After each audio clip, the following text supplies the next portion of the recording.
Hi, I'm Adam, I'm a creative director, and today I'm going to talk to you a little bit about how to better enable your teams to be creative, how to better enable your teams to come up with creative solutions, innovative, original solutions to problems. So often I see that the creative process is run in a really linear way. So we start with a kind of a problem and a brief, and we feed some information in, and we have a conversation, and out the bottom of that, in a nice linear fashion, pops the winning idea. Creativity doesn't really work like that. Creativity is a bit more like this. It's kind of haphazard. It goes off on divergent paths. It sometimes goes off on complete tangents. We don't quite know where all these paths are going to come back together. But out of that, I guess, chaos comes the ideas, and we need that chaos. So the trick is to know how to create the freedom to allow that kind of chaos to happen, but also when and where to apply some order to it, because of course we're running businesses, right? We need results. So the trick is when and how.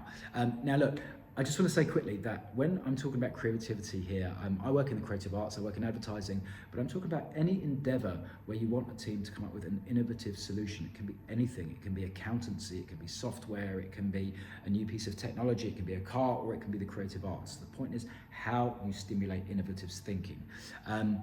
This is a topic I could talk about for a very long time, but it's a pep talk short, so I'm going to keep it short. I'm going to try and keep it short. I've got 9 points. I'm going to do the first 5 today, and I think I'm going to come back in another episode a bit later on and do the last 4. So here we go. Point number 1, the briefing.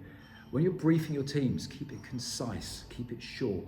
There's always loads of information, there's data, there's statistics, there's always loads you can feed in to educate your teams. And that is important, it comes later though, right? People often feel, not always, but often feel they have to load up all that information right at the beginning.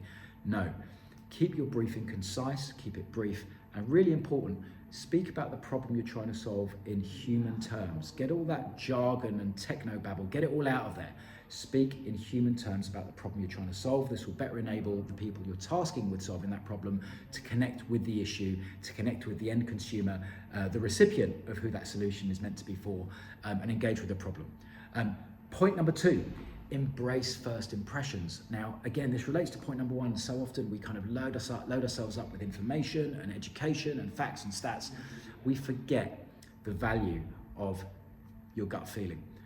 We forget the value of those first impressions. So what I would encourage any team to do, and what I encourage you to do if you're managing a team tasked with coming up with a solution, is give them that basic, concise brief, and then encourage them to go away and just write down the first things that come to their minds, impressions, ideas, solutions. What you'll often find as you go through the process is those early ideas are some of the strongest ideas, often become the winning ideas, and even when they don't, as you go through the process and you load up all that other information, which we need, the facts, the stats, the research, the data, those initial ideas will often provide a really, really useful balance as you go through that process. So that was point number 2, embrace first impressions.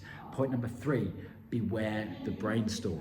Brainstorms are great, they're really useful, but I think often people treat them as the place where the idea happens. So let's all meet at 2 o'clock. We're going to give you some information, we're going to brief you, and at 4 o'clock we're going to come out of that room with the idea. No. I don't agree. I think brainstorm should be considered as a place where you get the teams together, where you share the initial ideas, where you let people collaborate, explore their thinking, then send them away, whether they're working individually, in teams, smaller teams, or whatever it is. Send them away to think. Bring them back together later for your brainstorm number 2, where they can share the progress of those ideas. But don't make the brainstorm the place where the idea has to come out. And second point, and I'm going to come to this a little bit later, is brainstorms are often forums where the loudest, the most charismatic, the bigger personalities really come to the fore, which means the quieter people don't get a voice. So just beware the natural dynamics of brainstorms. When you're in a big group conversation, it's always going to be the louder, more confident people that tend to come to the front. And we don't want that. I'm going to talk a bit more about that in a sec. Point number 4, let it percolate. This relates directly back to point number 3, the brainstorm. How often have you been working on a problem, a bit frustrated, you can't find the solution, you give up in frustration, and you go home, and at some point over the weekend, when you're walking in the park, or you're in the shower, or you're sitting there watching Netflix with your partner, suddenly, miraculously, as if just served up by the nether regions of your brain, the solution is just given to you, almost like it's given to you by something in your brain.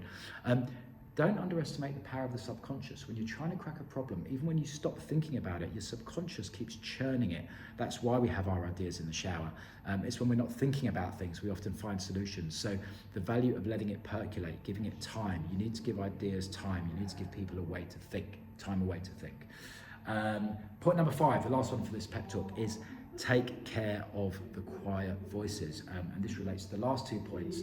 And not just the quiet voices, the people that need a bit more time, that are a bit more considered and studied in the way they think. Give them time. Too often in a brainstorm, the loud voices dominate and the quiet voices don't get heard. We need to create environments where the shyer people, the more quiet people, the more considered and studied people have time to think in the way that they think. We don't all think in the same way. So that was point number 5, take care of the quiet voices, and come and join me in the next one where I'll give you another 4 tips in terms of how you can better support your teams to be creative. Thanks.